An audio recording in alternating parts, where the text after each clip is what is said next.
The rain had been falling since early morning, a heavy and unyielding downpour that blurred the world into shades of silver and gray. Streets glistened under the weight of water, and shop signs dissolved into streaks of color through the mist. People hurried along with their collars raised and umbrellas tilted, each step quickened by the chill in the air. Inside Maple Street Café, however, the world was entirely different.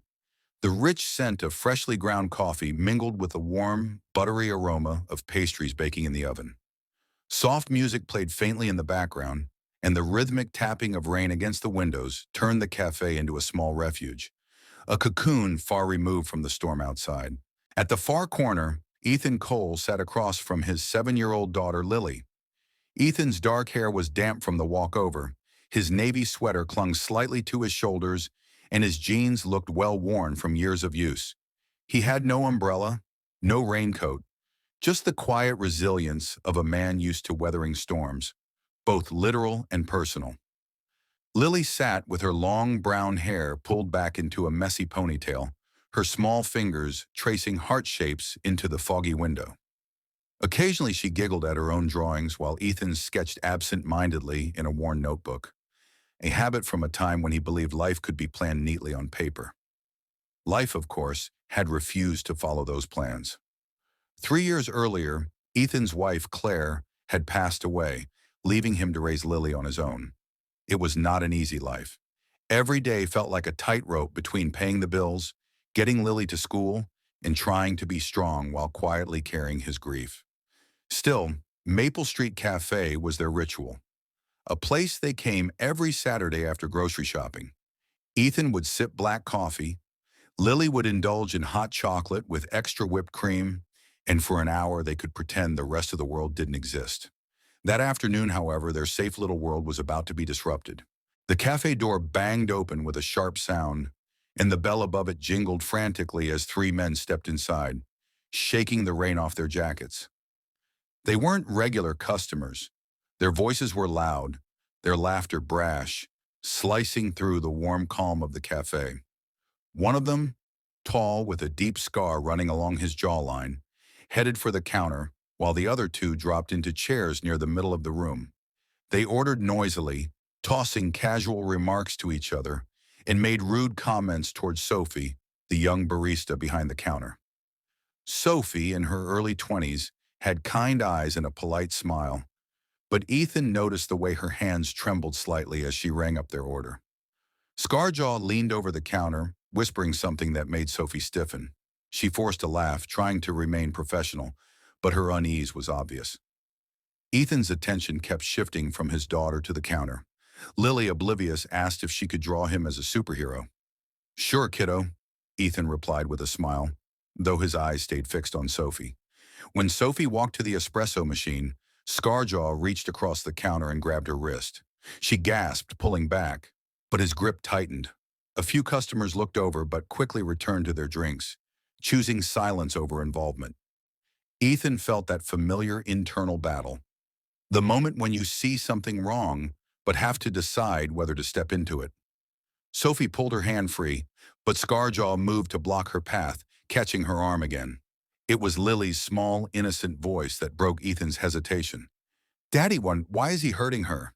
Ethan's chair scraped across the floor as he stood. He walked to the counter, his voice low but firm. "Let her go." Scarjaw turned slowly, sizing him up with a smirk. "What's it to you?" he asked. Ethan's tone didn't change.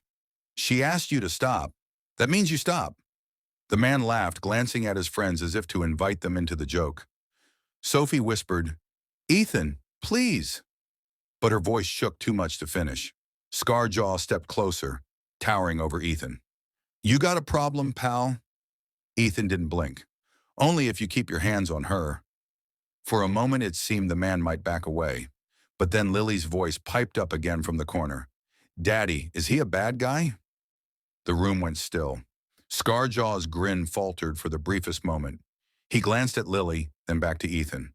"Teach your kid to mind her business," he said, and then he shoved Sophie toward the door. "Let's take this outside." Ethan's reply cut through the cafe like a blade. "Touch my wife again, and you'll regret it." The words hung in the air. The cafe fell silent. Even the rain outside seemed to hush. Sophie wasn't his wife, but Ethan knew that claiming such a bond might be the only thing to make this man think twice. Scarjaw froze, confusion flickering across his face. Your wife? Ethan stepped forward, blocking Sophie from his reach. Yes, now back away. The man's friends shifted uncomfortably. One muttered something about not making a scene.